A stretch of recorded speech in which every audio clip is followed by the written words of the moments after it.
नमस्कार दोस्तों, स्वागत है आपका अपने YouTube channel digital modern academy पे। दोस्तों हम पढ़ रहे हैं हिंदी, और दोस्तों हम हिंदी में पढ़ रहे हैं समास। समास वाला टॉपिक हमारा चल रहा है। तो दोस्तों हमने अब तक अव्ययभाव समास, आपका तत्पुरुष समास, आपका द्विगु समास और दोस्तों हमारे आपका द्वंद्व समास, ये 4 समास हमने आज पिछली क्लास में कंप्लीट कर लिए। आज जो दोस्तों पढ़ेंगे हम, एक तो कर्मधारय समास पढ़ेंगे और एक पढ़ेंगे हमारा कौन सा, आपका बहुब्रीहि समास। और ये जो आपका समास वाला टॉपिक है दोस्तों, आज हमारा कंप्लीट हो जाएगा। तो बात करते हैं किसकी, कर्मधारय समास की। जो हमारा 5वां है वो कौन सा, हमारा 5वां है वो कौन सा, हमारा कर्मधारय समास। कर्मधारय समास बात करते हैं किसकी, कर्मधारय समास की। तो देखो पहली बात तो मैं इसमें बता दूं, जो कर्मधारय समास है, कर्मधारय समास है दोस्तों, वो तत्पुरुष समास का एक भेद है। तत्पुरुष समास का एक भेद है। अगर किसी बच्चे को ये नहीं पता तत्पुरुष समास का कैसे भेद है, तो हमने पिछली क्लास में इसके बारे में बताया है। अगर बच्चे ने किसी नहीं जानता तो पिछली क्लास में जाए और उस चीज़ को देखें, ठीक है। तब भी मैं एक बात बता दूं कैसे भेद है, कि क्या होता है इसमें, जो उत्तर पद और पूर्व पद में, उत्तर पद एवं पूर्व पद में क्या होता है, समान विभक्ति प्रयोग में होती है। क्योंकि संस्कृत में, क्योंकि इनका जो हिंदी का विकास हुआ संस्कृत से हुआ है, और संस्कृत से ही हम बहुत सी चीज़ों को सीखते हैं। तो उसमें क्या है कि उत्तर पद है और आपका पूर्व पद है, दोनों में क्या है, समान विभक्ति होती है, अर्थात इनमें प्रथमा विभक्ति का प्रयोग होता है। इस कारण से जो कर्मधारय समास है वो तत्पुरुष समास का आपका भेद है। अच्छा, पहली बात मैंने बताई। दूसरी बात मैं बताता हूँ इसमें कि उत्तर पद प्रधान समास है। उत्तर पद मतलब इसकी जो प्रधानता होगी किसकी होगी, उत्तर पद की होगी, और पूर्व पद इसका गौण होगा। कैसा हो, गौण पद होगा। आई बात में दो बात बताई। तीसरी बात, अब मैं इसकी परिभाषा बताऊंगा कि वह समास जिसका पहला पद विशेषण हो और उसका दूसरा पद यानी उत्तर पद कैसा हो, आपका विशेष्य हो। मैं दोबारा बताता हूँ, वह समास जिसका पहला पद यानी कि पूर्व पद विशेषण हो, और दोस्तों इसका उत्तर पद यानी कि पश्चिम पद कैसा हो, विशेष्य हो। विशेष्य मतलब एक संज्ञा शब्द हो, ठीक है, संज्ञा की विशेषता बताए, तो वहाँ कौन समास होगा, आपका कर्मधारय समास होगा। एक और बात इसको समझ लेना कि वह समास जिसका एक पद क्या हो, उपमेय हो, और तथा दूसरा पद कैसा हो, उपमान हो, वहाँ कौन सा समास होगा दोस्तों, वहाँ समास होगा आपका कौन सा, कर्मधारय समास। कौन सा समास होगा आपका, कर्मधारय समास होगा। बात समझ में आई हो तो अब मैं इसे लिखाना शुरू करूँगा, और आपका काम क्या है, लिखना। आपका काम क्या होगा, लिखना। तो हमें पहला पॉइंट बताया क्या, यह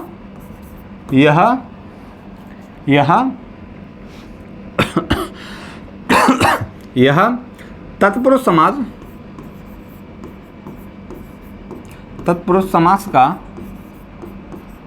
समास का एक भेद है। पहली बात समझ में आई, भेद है। दूसरी बात मैंने बताई, यह उत्तर पद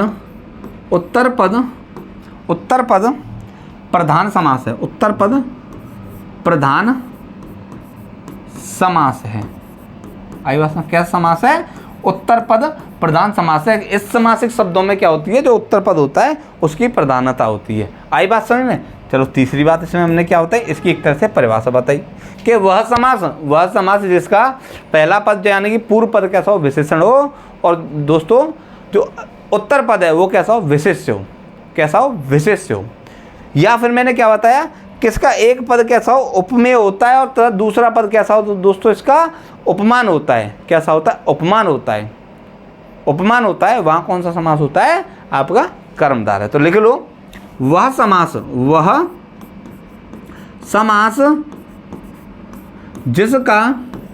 जिसका पूर्व पद कैसा हो, विशेषण हो, तथा उत्तर पद कैसा हो, दोस्तों, आपका उत्तर पद कैसा हो, विशेष्य हो। उत्तर पद विशेष्य हो, विशेष्य मतलब संज्ञा शब्द हो, संज्ञा शब्द हो, अरे संज्ञा हो, विशेष्य हो, या एक पद कैसा हो, एक पद आपका उपमेय हो, एक पद कैसा हो, उपमेय हो, एक पद उपमेय हो तथा दूसरा पद कैसा हो दोस्तों, कैसा पद हो, उपमान हो, दूसरा पद उपमान हो, वहाँ कौन सा कर्मधारय समास होता है, कर्मधारय समास होता है।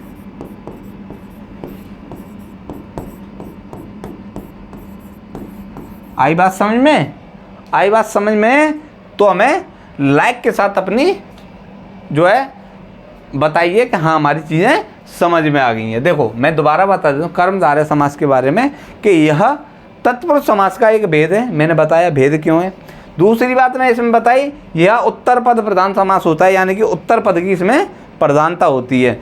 तीसरी बात मैंने इसमें क्या बताई, वह समास जिसका पूर्व पद विशेषण हो तथा उत्तर पद कैसा हो दोस्तों, उत्तर पद कैसा हो, इसका विशेष्य हो, या इसमें एक पद कैसा हो, उपमेय हो, तथा दूसरा पद कैसा हो, उपमान हो, वहाँ कौन सा समास होता है, आपका कर्मधारय समास होता है। इसकी मैंने ये पहचान बता दी, डेफिनेशन बता दी, तो पहले इसको एक बार नोट कर लो, फिर बात करेंगे उपमेय और उपमान की।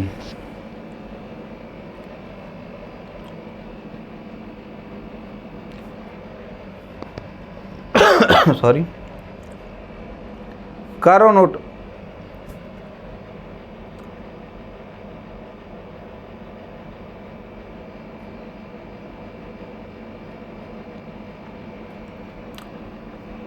चलो बात करते हैं अब किसकी, उपमेय की और उपमान की। देखो पहली बात उपमेय जान लो, उपमेय क्या होता है, जिसकी या जिसको उपमा दी जाए, उसे बोलते हैं उपमेय। जिसको उपमा दी जाए उसे बोलते हैं उपमेय, और जिससे उपमा दी जाए उसे बोलते हैं दोस्तों उपमान। आई बात है, जिसको उपमा दी जाए उसे बोलते हैं आपका उपमेय, और जिससे उपमा दी जाए उसे बोलते हैं आपका उपमान। बात समझ में आई? लिख लो इस चीज़ को एक बार, जिससे क्या होगा, आपको चीज़ें सारी कंठस्थ हो जाएंगी। बात करते हैं किसकी,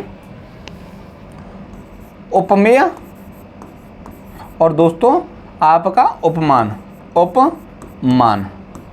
दोनों के बारे में जानेंगे। उपमेय क्या होता है, उपमान क्या होता है, मैंने एक बार बता दिया, दोबारा बता देता हूँ। जिसको उपमा दी जाए उसे क्या बोलते हैं, उपमेय। जिसको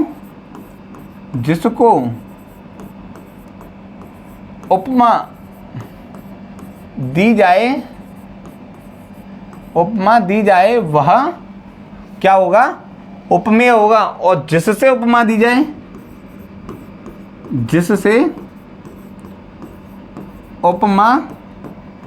जाए, वहाँ कौन सा होगा, आपका उपमान होगा। बात समझ में आई? तो हमें इस समस्या का आप जवाब दें। तो अब देखो कैसे, जैसे मैंने एक उदाहरण लिया, एक उदाहरण लेता हूँ मैं। जैसे मैंने उदाहरण लिएगा कौन सा, जैसे मैं चरण कमल, मैंने क्या बोला, चरण कमल। मैंने दोस्तों क्या बोला, चरण कमल, यानी कि कमल के समान चरण, कमल के समान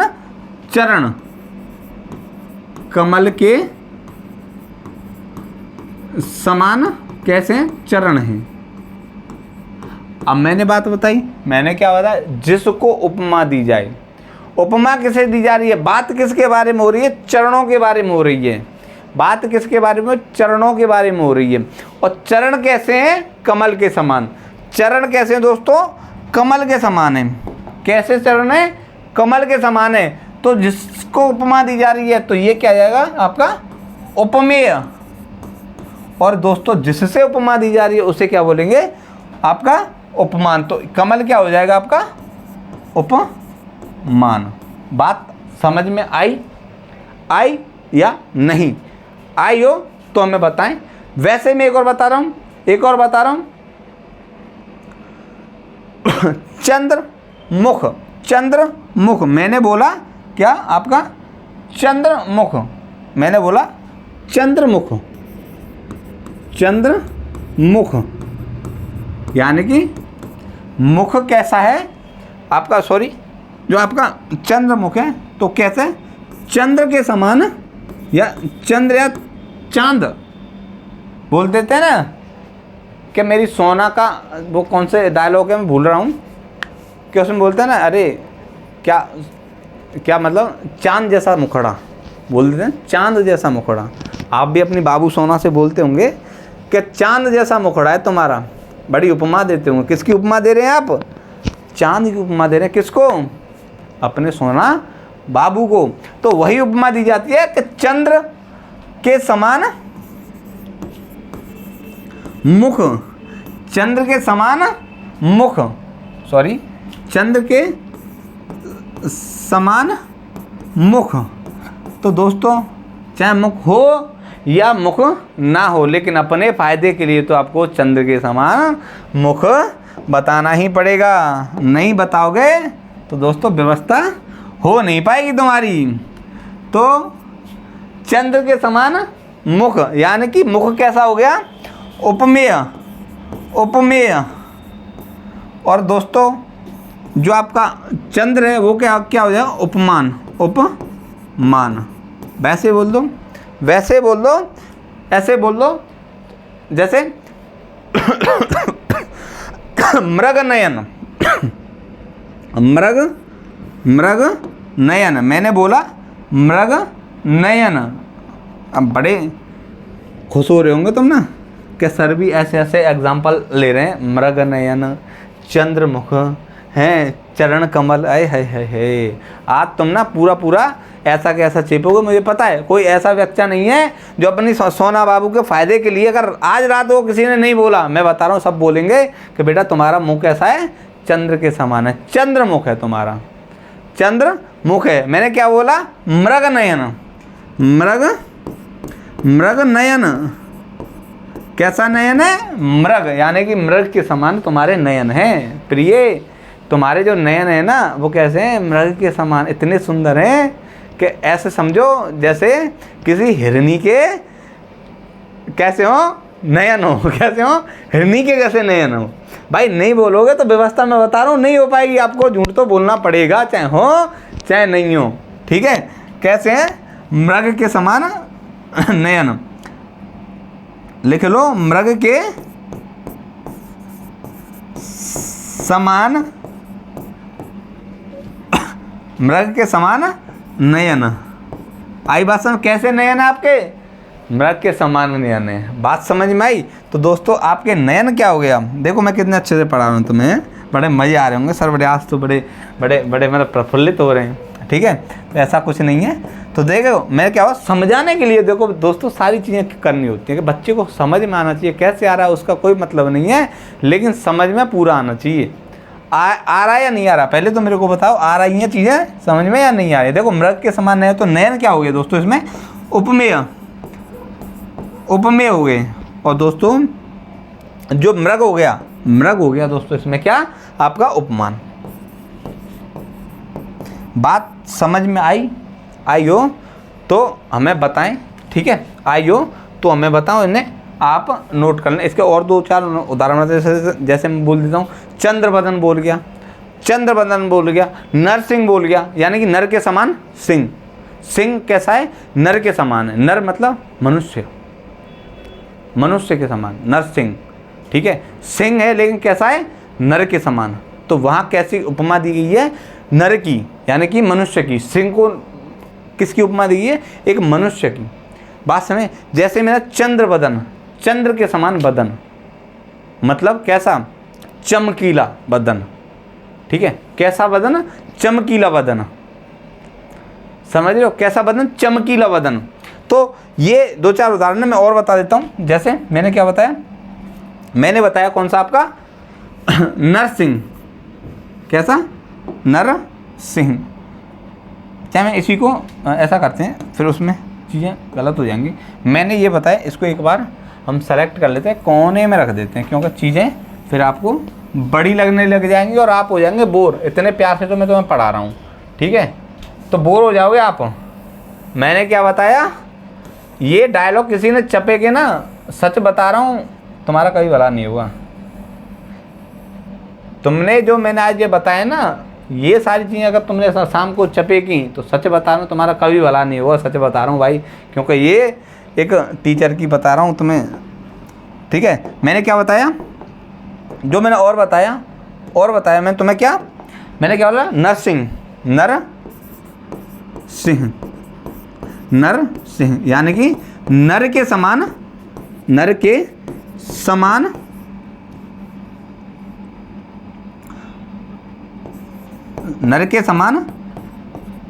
सिंह, ठीक है, सिंह यानी कि शेर। दूसरी बात मैंने क्या बोला, चंद्रबदन दोस्तों कैसा, कि चंद्र के समान बदन बोले तो क्या, शरीर, मतलब ऐसा चमकीला शरीर है जैसे चांद चमकता है, उतना चमकीला तुम्हारा बदन है। बात समझ में आई हो तो इसे पहले नोट कर लो, फिर बात करेंगे विशेषण और विशेष्य की। किसकी, विशेषण और विशेष्य की। करो नोट।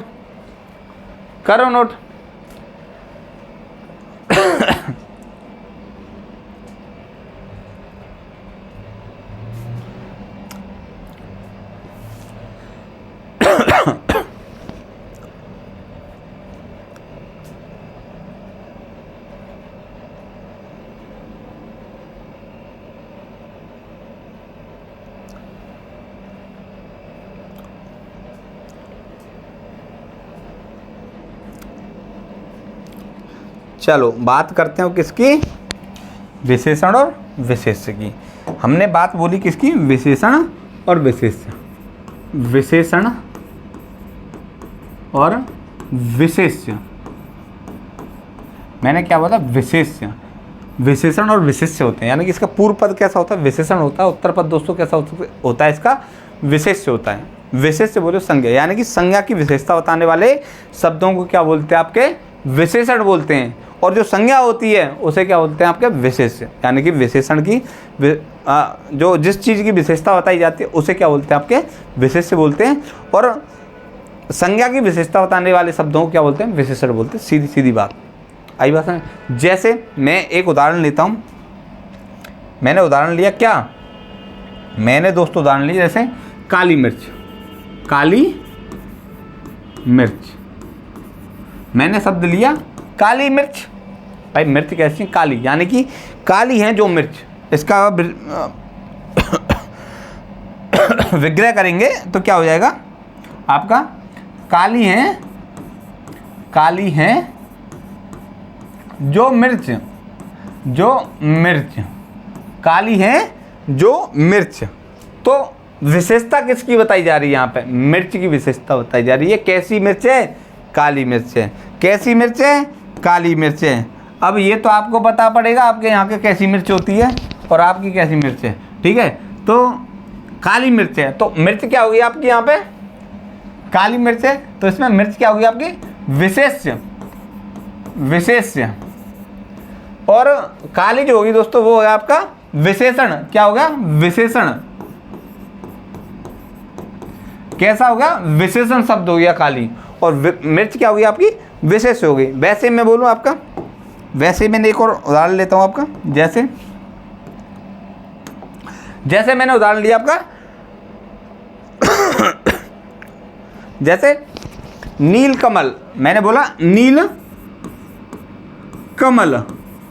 नील कमल, यानी कि नीला है जो कमल की विशेषता क्या है दोस्तों इसमें, कि कमल कैसा है, नीला। मैंने क्या बताया कि पूर्व पद उत्तर पद की विशेषता बताए। वहाँ कौन सा समास होगा दोस्तों, वहाँ होगा आपका कर्मधारय समास। क्या समास होगा, कर्मधारय। वैसे मैंने बताया आपका जैसे परमेश्वर, मैंने उदाहरण बताया परमेश्वर, यानी परम है जो ईश्वर, परम है जो ईश्वर, यानी ईश्वर कैसे हैं आपके परम। ईश्वर की विशेषता क्या है कि वो कैसे हैं, परम है, परमात्मा है। ठीक है, कैसे हैं, परम है। वैसे मैंने बताया जैसे श्वेतांबर, मैंने बताया श्वेतांबर, श्वेतांबर श्वेत हैं जो वस्त्र, यानी कि श्वेत हैं जो वस्त्र, यानी कि अंबर मतलब, मैं अंबर ही बताऊं, अंबर क्या है इसमें, अंबर क्या है, अंबर क्या है, इसे अंबर का जो तात्पर्य है वह वस्त्र से, कपड़े से।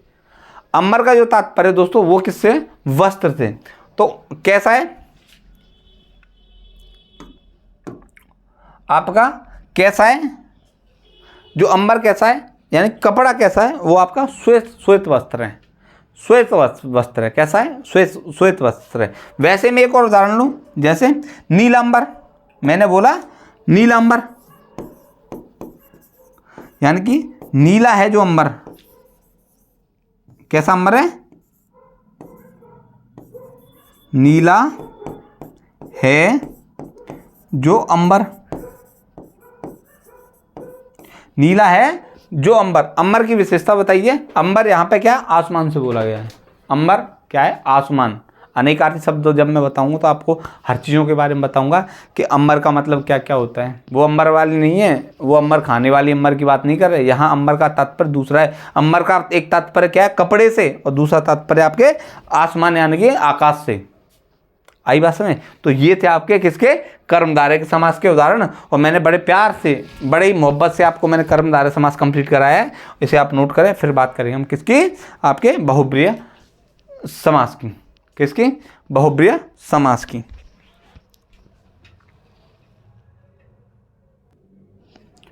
हुआ नोट, कर लो जल्दी जल्दी, टाइम मत लगाओ।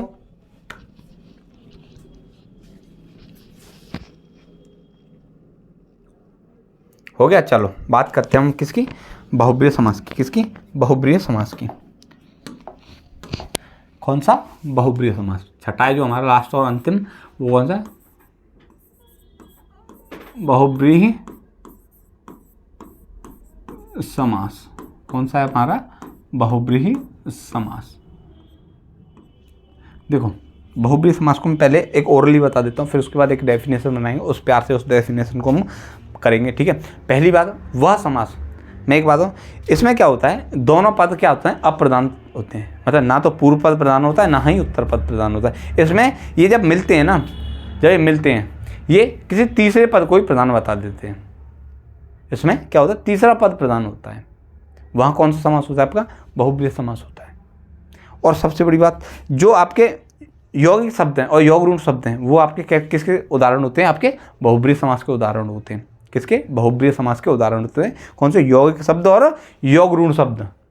योग ऋण शब्द जितने भी होते हैं ना, वो किसके उदाहरण होते हैं, आपके बहुब्रीहि समास के उदाहरण होते हैं। इस चीज़ को ध्यान रखना। जितने भी कहीं पे आपको योग ऋण शब्द दिख जाए, सीधा किसका उदाहरण है, आपका बहुब्रीहि समास का। तो बात करते हैं किसकी, बहुब्रीहि समास की। और इसकी डेफिनेशन लिखेंगे, वह समास जिसके समस्त पदों में से कोई भी पद क्या नहीं हो, आपका प्रधान न हो। वह समास, लिख लो, वह समास जिसके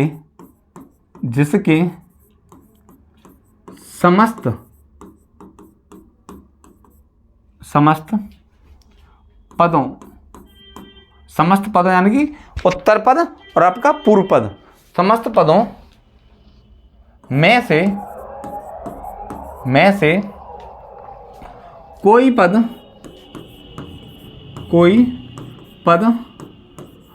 प्रधान न हो। ठीक है, कोई पद प्रधान हो, यानी कि दोनों पद कैसे हो, अप्रधान हो, दोनों पद कैसे हो, प्रधान हो। बल्कि, लेकिन अब इसमें क्या है, प्रधान न हो, ठीक है, बल्कि दोनों पद मिलकर तीसरे पद को की ओर संकेत करते हैं।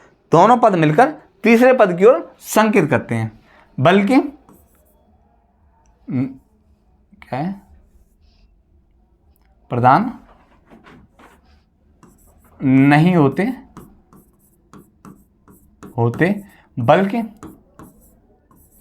बल्कि दोनों पद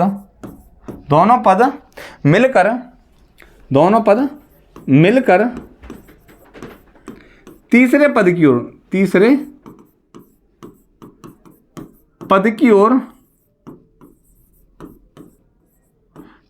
की ओर संकेत करते हैं। तीसरे पद की ओर संकेत करते हैं। वहां कौन समास होता है? वहां आपका बहुब्रीहि समास होता है। वहां कौन सा समास होता है? बहुब्रीहि समास होता है। आई बात समझ? क्या समास होता है? बहुब्रीहि समास होता है। बात समझ भाई। अब मैं इसको उदाहरण बताता हूँ। जैसे हमने उदाहरण लिया, मैं 2-3 उदाहरण पहले एक ही साथ लिख लूँ। जैसे मैंने बोला आपका दशानन।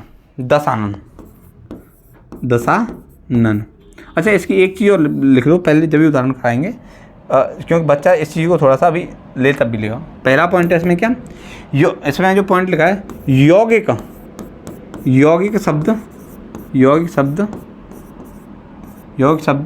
एवं योग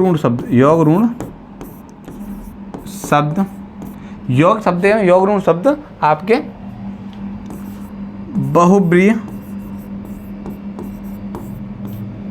समास के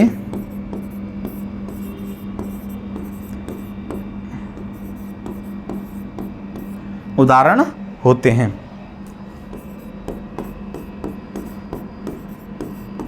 ठीक है, उदाहरण होते हैं। इस चीज़ को ध्यान रखना। जैसे यौगिक शब्द हैं और योग ऋण शब्द हैं, आपके किसके उदाहरण होते हैं? आपके बहुब्रीहि समास के उदाहरण होते हैं। चीज़ें, इन चीज़ों को थोड़ा समझ के चलना है। जिससे क्या होता है, जब हम चीज़ों को देखते हैं ना, चीज़ें मिल जाती हैं, कहीं ना कहीं जाते एक दूसरे से मिल जाती हैं। जिससे एक चीज़ होती है कि आप जब एग्ज़ाम में बैठते हो तो चीज़ें सारी घूमती हैं। एग्जाम में यहाँ से नहीं वहाँ से, वहाँ से नहीं वहाँ से, होता है ना मैथ का क्वेश्चन। एक तरीके से नहीं, दूसरे नहीं, एक्स मान के करो, एक्स मान के नहीं, ऑप्शन से करो, ऑप्शन से छोड़ो, तो फिर अपना लॉजिक लगाओ। 3-4 तरह से हम क्वेश्चन करते हैं। ऐसे ही क्या है कि चीज़ों को एक दूसरे कनेक्ट करने की कोशिश करो, जिससे क्या होगा, आपको चीज़ें याद रहेंगी। ठीक है, अब बात करते हैं इसके उदाहरणों की। जैसे मैंने बोला दशानन। अब देखो दशानन की बात की, यानी कि 10 आनंद, यानी कि 10 हैं आनंद जिसके, 10 हैं आनंद जिसके, 10 हैं आनंद जिसके। मतलब आनंद बोले तो किसको? सर को, चेहरे को, यानी कि सर की बात हो रही है कि जिसके 10 सर हैं। अब 10 सर किसके थे आपके? यानी कि ना तो इसमें आपके 10 का कोई बात हो रही, ना आपके आनंद यानी सिर की बात हो रही। लेकिन जब ये मिल गए तो किसकी बात हुई इसमें? रावण की। कि 10 आनंद किसके थे? रावण के थे। किसके? यानी कि रावण की बात हो रही है। यानी तीसरे शब्द की ओर, तीसरे पद की ओर क्या हो रहा है? संकेत कर रहा है। वैसे मैंने बोला लंबोदर, यानी कि लंबा है उदर जिसका, लंबा है उदर जिसका, उदर मतलब पेट की बात हो रही है। ठीक है, लंबा है उदर। अब बड़ा पेट किसका था? आपको पता है, गणेश का था। किसका? गणेश का। तो मिलके किसके बारे में बात आई? किसके बारे में बात कर रहा है वो? तीसरे पद के। तो क्या होगा? गणेश। वैसे मैंने बोला आपको, मैंने बोला चतुरानन, बोला मैंने चतुरानन। तो चतुरानन बोले तो 4 मुखमा जिसके, यानी कि 4 आनन वाला, आनन, 4 हैं आनन जिसके। आनन बोले तो सर किसके हैं? ब्रह्मा के, है नहीं? तो क्या हो गया? ब्रह्मा। तो क्या हो गया? यहाँ कौन सा समास हो गया आपका? बहुब्रीहि समास। यानी कि पंकज, मैंने बोला पंकज क्या शब्द है आपका? योग रूढ़ शब्द है। पंकज क्या शब्द है? योग रूढ़ शब्द है। कैसा है? योग रूढ़ शब्द है। अब मैंने पंकज की बात की, यानी कि अगर इसका शब्द आपका इसका विच्छेद करेंगे, विग्रह करेंगे तो क्या हो, पंख में जन्म लेने वाला, पंख में जन्म लेने वाला। ठीक है, पंख यानी कि सीधी बोलूं कीचड़ में जन्म लेने वाला कौन होता है, बताइए कौन होता है? कमल किस में जन्म लेता है? पंकज में। क्योंकि देखो पंकज क्या है, पंख धन ज, यानी पंख होता है कि क्या आपका, पंख होता है आपका क्या, पंख होता है आपका कीचड़, ज मतलब जन्म लेने वाला, कीचड़ में जन्म लेने वाला कौन होगा आपका, कौन होता है आपका, कमल होता है। वैसे मैंने एक और उदाहरण देखा, जैसे चंद्रमौली,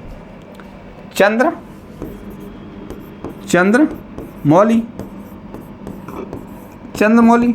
अब क्या, चंद्र है मौली पर जिसके, चंद्र है मौली पर जिसके, चंद्र है मौली पर जिसके, उसे क्या बोलेंगे, मौली मतलब मस्तक पे, किसके, शंकर के, शिव शंकर, क्या शंकर। वैसे मैंने बताया आपका कैसा, जैसे मैंने बोला पीतांबर, किसके पीतांबर हैं, पी रहे हैं जिसके वस्त्र, किसके वस्त्र हैं, बताइए, विष्णु में आई बात। जैसे चतुर्भुज मैंने बोला, जैसे चतुर्भुज मैंने उदाहरण बोला आपको, चतुर्भुज यानी 4 हैं भुजा जिसकी, 4 हैं भुजा जिसकी, किसकी है 4 भुजा, बताइए किसकी है, विष्णु की। बात किसकी हो रही है, विष्णु की। किसकी बात हो रही है यहाँ पे, विष्णु की। आई बात समझ में। तो मैंने क्या बताया, आपके जो आपका बहुब्रीहि समास होता है वो कैसा, किसका उदाहरण होता है आपका, आपके जो आपके योग रूढ़ शब्द है या यौगिक शब्द हैं उनका उदाहरण होता है। ठीक है, उनके उदाहरण जो योग शब्द हैं या योग रूढ़ शब्द हैं वो किसके उदाहरण होते हैं, आपके बहुब्रीहि समास के उदाहरण होते हैं।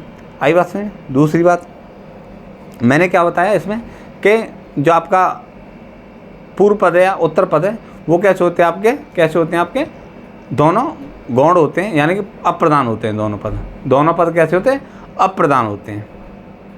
बात समझ, कैसे अप्रधान है, और लेकिन जब मिल जाते हैं तो किसी तीसरे पद की ओर संकेत करते हैं। मैंने ये सारी चीज़ बताई, और आज हमने क्या क्या पढ़ा देखो एक बार नज़र मार लेते हैं। मैंने कर्मधारय को बताया, मैंने क्या बताया, यह तत्पुरुष समास का भेद है। दूसरी बात ये क्या बताई, यह उत्तर पद प्रधान समास है। तीसरी बात मैंने बताई, वह समास जिसका पूर्व पद विशेषण तथा उत्तर पद कैसा हो, विशेष हो। पूर्व पद विशेषण तथा उत्तर पद कैसा हो, विशेष हो या संज्ञा हो, वहाँ कौन समास। या फिर क्या बताया, एक पद उपमेय हो, दूसरा पद उपमान हो, वहाँ कौन समास होगा, कर्मधारय समास हो। दूसरी बात मैंने इसमें बताई क्या, आपके उपमेय उपमान के बारे में बताया, फिर उसके उदाहरण कराए। फिर साथ ही साथ मैंने विशेषण के बारे में बताया, उसके उदाहरण कराए।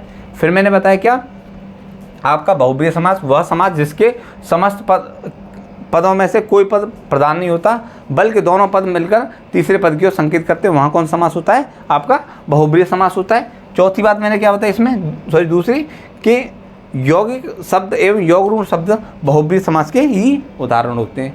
यहाँ तक चीज़ें बताई। फिर मैंने इसके क्या बताया आपको, इसके आपको उदाहरण बताए। तो ये क्लास दोस्तों हमारी यहीं समाप्त होती है। ठीक है, ये क्लास हमारी आज यहीं समाप्त होती है। ज़्यादा लंबी क्लास नहीं होगी, मुझे पता है, आधे घंटे की होगी, आधे घंटे 2-4 मिनट ऊपर नीचे होगी। ठीक है, तो मिलते हैं कल एक नई क्लास के साथ। अब इस क्लास को यहीं समाप्त करते हैं, तब तक के लिए नमस्कार, जय हिंद।